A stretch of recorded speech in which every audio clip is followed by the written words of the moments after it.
काकू, काय रे गंधार, माझ्याशी काही शेअर करावं असं नाही वाटलं तुम्हाला? कार्तिक, तुला अजूनही आमची कळकळ दिसत नाहीये रे. श्रुती, अगं मला नकोय तुमची कळकळ, नकोय तुमची धडपड. तुम्हाला कळत नाहीये का? आणि तू जा ट्रेनिंगला, मला तुझ्याशी एक अक्षरही बोलायचं नाही. ठीक आहे, नको बोलूस तू माझ्याशी, पण या सगळ्याचा दोष तू आई, बाबा, माई, काकू इतरांना देऊ नकोस. ही सगळी माझी आयडिया होती आणि या सगळ्यांनी मला मदत केली. मी जसं जसं सांगत गेले ना, तसं तसं ते करत गेले. मग तू सांगून सगळं ऐकायला हे लहान आहेत का? लहान नाहीये कोणी. सगळ्यांचंच ना तुझ्यावर जीवापाड प्रेम आहे कार्तिक. आणि तुला जर का ते कळत नसेल ना, तर प्लीज सगळ्यांना दोष देऊ नकोस. वा, म्हणजे इतकं सगळं खोटं बोलून, चुकीचं वागून मीच गुन्हेगार असणार असेल तर मग न बोललेलंच बरं.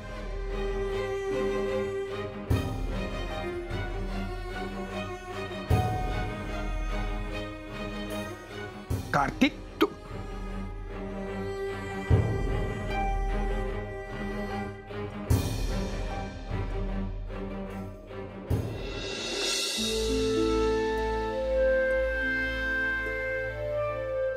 Kartik, I am sorry. हे बघ, आय नो, फक्त सॉरी म्हणून तुझा राग जाणार नाहीये. मी जेव्हा या फेज मध्ये होते तेव्हा मला सुद्धा कोणाची बोलावंसं वाटत नव्हतं. पण मला इतकंच म्हणायचंय की प्लीज थोडं समजून घे. श्रुती, तू प्लीज जा इथून. मी जाते, मला तुला त्रास द्यायचा नाहीये. इनफॅक्ट आम्हाला कोणालाच तुला त्रासात बघायचं नाहीये. पण कार्तिक, आपण जर बोललोच नाही तर यावर मार्ग कसा निघेल रे? पण मला कुठलाही मार्ग शोधायला जायचं नाहीये, फक्त शांत व्हायचं. म्हणून तुला रिक्वेस्ट करतोय की तू जा. रागाच्या भरात माझ्याकडून उलट सुलट बोललं जाईल. मग बोल अरे, बोल तू. तुला कळत नाहीये का? तू आपल्या दोघांच्या करिअरच्या बाबतीत जे काही करतेस ना, त्यामुळे त्रास होतोय मला. आणि हे जर दुसरं कोणी केलं असतं ना, तर मी आयुष्यभर तोंड बघितलं नसतं त्या व्यक्तीचं. कार्तिक, तुझ्या करिअरच्या बाबतीत तू, मी किंवा आपल्या घरातलेच विचार करणार ना. दुसरं कोणी का करेल एवढा विचार? कारण आमचं प्रेम आहे रे तुझ्यावर. मान्य आहे ना, मान्य आहे. आणि माझंही प्रेम आहे सगळ्यांवर, तुझ्यावर. पण माझ्या सगळ्यात जवळच्या व्यक्तीने हे केलं, त्यामुळे मी हर्ट झालो, रागवलोय. पण त्याच प्रेमामुळे मला रिॲक्ट करता येत नाही. जपून बोलावं लागतं. पण म्हणून तू फायदा घेऊ नकोस त्याचा. तू जा इथून. आणि एवढी उठाठेव करून काही होणार नाही. सत्य बदलणार नाहीये. मग काय करायचं आपण? सोडून द्यायचं सगळं? सकाळी उठायचं, एकमेकांचे हारलेले चेहरे पाहायचे, भिंतींशी बोलायचं दिवसभर, आणि रात्री झोपताना पुन्हा एकदा एकमेकांचे हारलेले चेहरे पाहून झोपायचं. काय करायचं? आणि कार्तिक, तुझ्या आजोबांच्या नावाच्या संगीत अकादमीचं स्वप्न पाहिलं, त्याचं काय? ते सुद्धा असंच पूर्ण होणार आहे की दुसरं कोणी पूर्ण करण्याची वाट बघायची? सगळं एवढं सोपं नसतं. बोललं आणि झालं. मी कुठे म्हणतेय सोपं असतं? कार्तिक, माझं करिअर हे असं असताना सुद्धा आपले सूर जुळलेच ना. तू समजून घेतलंस ना मला, लग्नही केलंस. खूप प्रेम आणि डेअरिंग लागतं रे, जे तू दाखवलंस. आणि आता तू तुझं स्वप्न असं अर्धवट सोडून देणार आहेस. आणि आता तर ते फक्त तुझं स्वप्न राहिलं नाहीये, आपलं स्वप्न झालंय.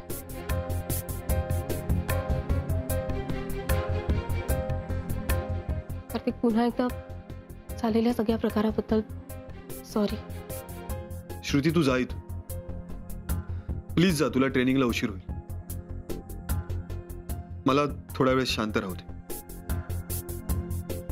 प्लीज.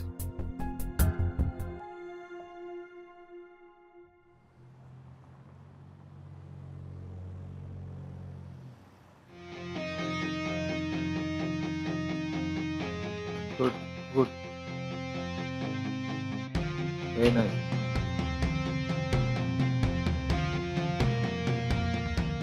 श्रुती स्टॉप. कॅबिन मध्ये.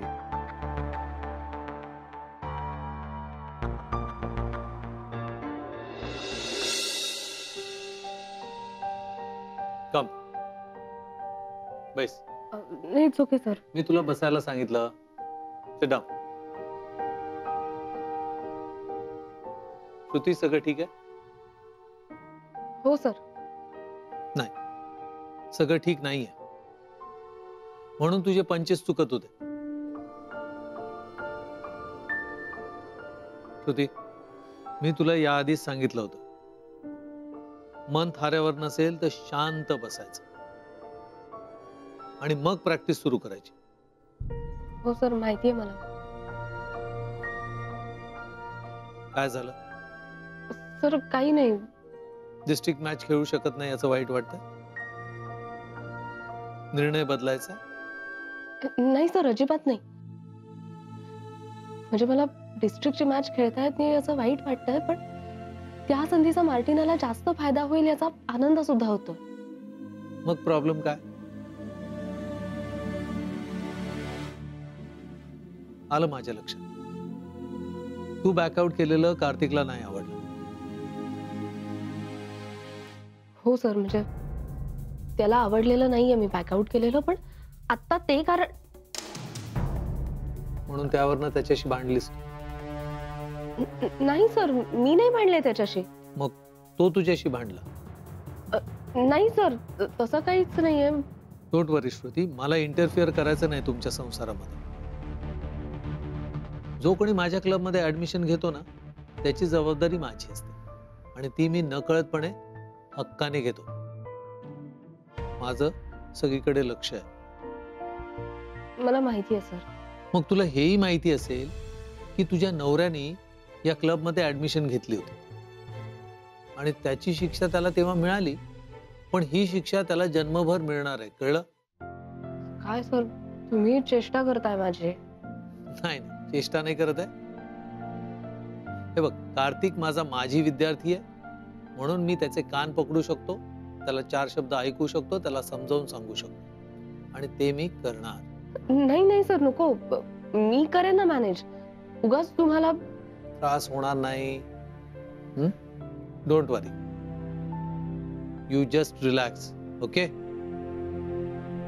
मी बोलतो त्याच्याशी.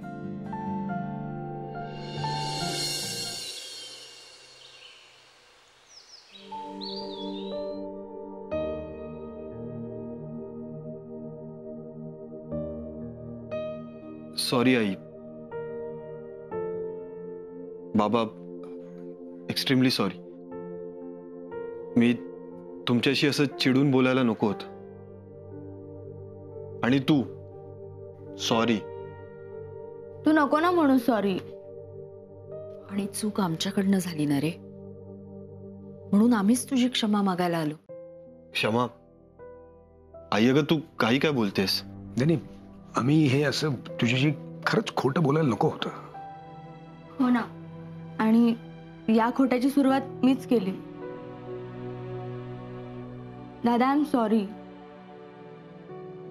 पहिली थाप मी मारली म्हणून हे सगळं सुरू झालं आणि पुढे न्यावं लागलं. दादा, श्रुती वहिनीची काहीच चूक नाहीये ह्यात. म्हणूनच मला खोटं बोललेलं आवडत नाही. घरात हे सगळ्यांना माहिती आहे, त्यामुळे या कोणीच मला इन्व्हॉल्व करून घेतलं नाही या सगळ्यात. पण कार्तिक, एकूण परिस्थिती पाहिली ना तर तुझंही बरोबर आहे आणि या सगळ्यांचंही बरोबर आहे. आणि कार्तिक, खरं म्हणजे त्यांनी जे काही केलं त्याच्यात त्यांचा काहीही वाईट हेतू नव्हता, एवढंच लक्षात घे तू. तुला असं वाटतंय की तुझा प्रॉब्लेम या लोकांना कळत नाहीये, किंवा तुझी मनस्थिती लक्षात न घेता, तुझं न ऐकता श्रुतीने हा कार्यक्रम ठेवला. तसं नाहीये माई.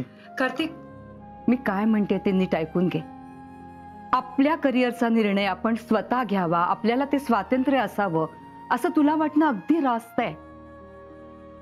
आणि म्हणूनच तुला सांगते, यापुढे तुझ्या करिअरचे सगळे निर्णय तू स्वतः घ्यायचेस. म्हणजे आम्ही कुणीही मध्ये येणार नाही. सगळ्यांतर्फे मी तुला प्रॉमिस करते. माई अगं, हे बघ, हे सगळं मी श्रुती आलीत की तिलाही सांगणार आहे. म्हणजे तेवढा आगाऊपणा मी करणारच आहे. असं का बोलतेस माई? मी रागवून बोलत नाहीये रे, पण मला खरंच कळतंय तुझ्या करिअरचा निर्णय तू घ्यायला स्वतंत्र आहेस. तेवढा तू मॅच्युअर्ड आहेस, समजूतदार आहेस. बघ फोन.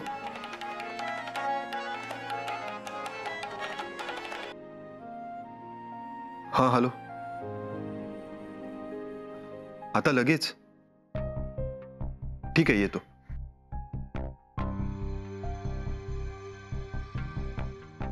मी जरा आलोच.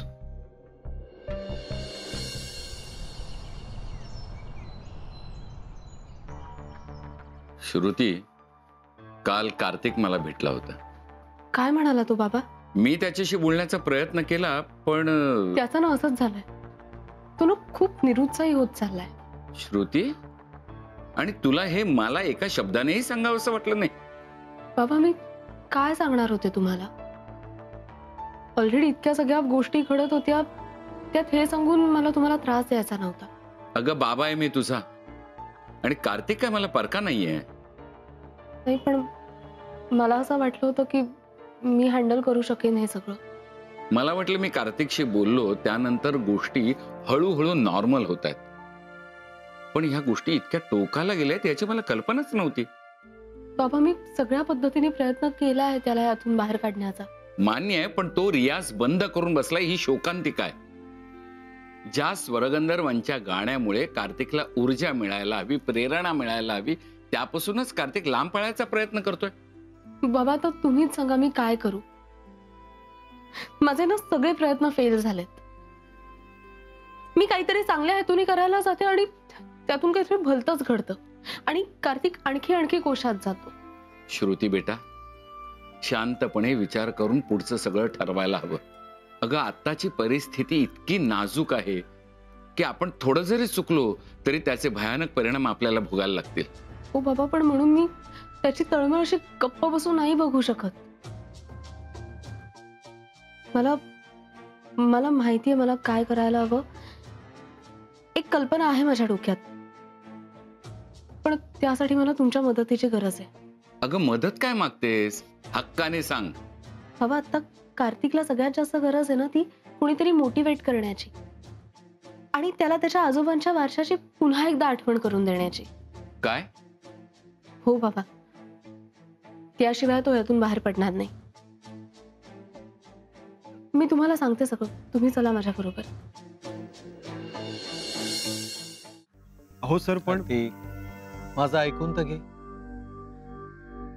मला सांग, तुझा माझ्यावर कितपत विश्वास आहे? सर, असं का विचारताय? नाही, मी तुमच्या पर्सनल आयुष्यामध्ये बोलतोय याचा राग तर येत नाही ना तुला? नाही सर, बोला तुम्ही. श्रुतीच्या बाबतीत मी जो निर्णय घेईल तो योग्य असेल असं मानतो तू? हो सर, 100%. मग डिस्ट्रिक्ट मधनं तिने बॅकआउट केलं, हा डिसिजन तिचा योग्य आहे असं मी म्हटलं तर ते मान्य असेल तुला? सर, तर या सगळ्यावर बोलून काही उपयोग आहे का?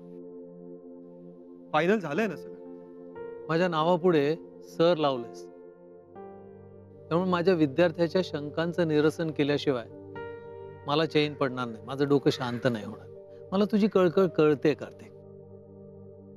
श्रुतीने या वयामध्ये जी मॅच्युरिटी दाखवून मार्टिनाला लाईफ टाईम चान्स दिलाय ना, त्या मॅच्युरिटीसाठी तिला सल्यूट आहे.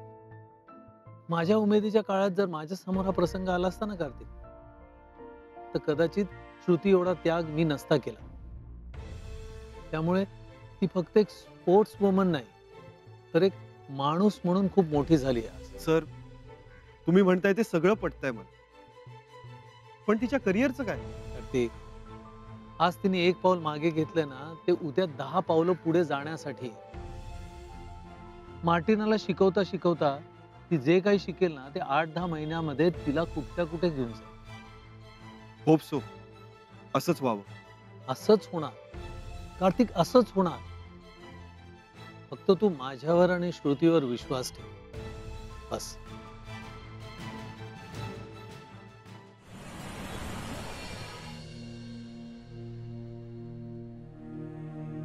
कार्तिक, आपण कलाकार आहोत, गायक. आपल्या गळ्यातला सूर हा देवी सरस्वतीचा आशीर्वाद असतो. तो कधीच आपली साथ सोडत नाही, आपणच त्याची साथ सोडतो. या सरस्वतीची पूजा हार फुलांनी कधीच होत नाही, सतत गात राहूनच ती पूजा होत असते. गाणं थांबवणं म्हणजे देवीचा अपमान आहे. पंडितजी, माझ्याकडून हे नाही रे, मीही गेलो या सगळ्यातून. एवढी शास्त्रीय संगीताची साधना करून करायचं काय, हाती काय लागणार आहे, हा प्रश्न मलाही पडला होता. बाबा, हो बाळा, तुझी आई आर्याच्या वेळेला गरोदर होती. हॉस्पिटलमध्ये नाव नोंदवायला सुद्धा पैसे नव्हते, आणि ते तर मिळवावेही लागणार होते. मी काय केलं माहित आहे? गाणं बंद केलं. एकटा शहर सोडून निघून गेलो. जाण्याच्या पूर्वी तुझ्या आईला शपथ घातली, मी कुठे गेलोय, का गेलोय, कुणालाही सांगू नकोस. पण बाबा, कुठे गेला होतात तुम्ही? नोकरी करत होतो एका शेटजीच्या दुकानात. तिथेच 3 महिने खोली भाड्याने घेऊन राहिलो होतो. सगळ्यांशी संपर्क तोडला होता. आणि आई? तिला तिच्या माहेरी राहायला पाठवलं होतं. हो, पण महिन्याचे पैसे मात्र व्यवस्थित वेळेवर पाठवत होतो. आणि एक दिवस काय झालं माहितीये? मी ज्या खोलीत राहत होतो त्या खोलीचं दार वाजलं. मी दार उघडलं आणि स्तब्ध झालो. दारात कोण होतं माहितीये कार्तिक? तुझे आजोबा तानपुरा घेऊन दारात उभे होते. ते आत आले, बसले, एक शब्दही बोलले नाहीत, पण मग गायले माझ्यासाठी, फक्त माझ्यासाठी, एकट्यासाठी. मी तेव्हा असाच भारावून गेलो होतो जसा आता तू भारावलायस. तेव्हा ते मला म्हणाले होते, सूर आपली साथ कधीही सोडत नाहीत, आपणच त्यांची साथ सोडतो. आणि त्यांनी माझ्या हातात तानपुरा दिला. तुझ्या आजोबांनी मी गमावलेले सूर मला परत मिळवून दिले.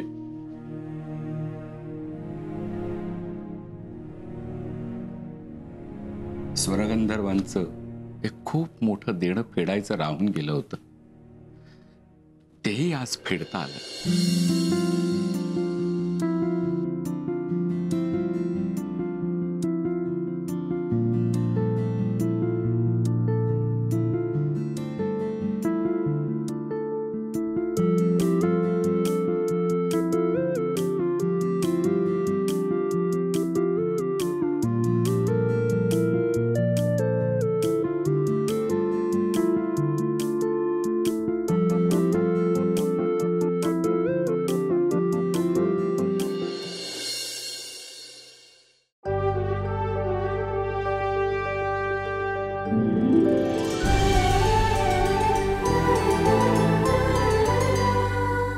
अधिक माहितीसाठी सोनी लिव्ह ॲप डाउनलोड करा.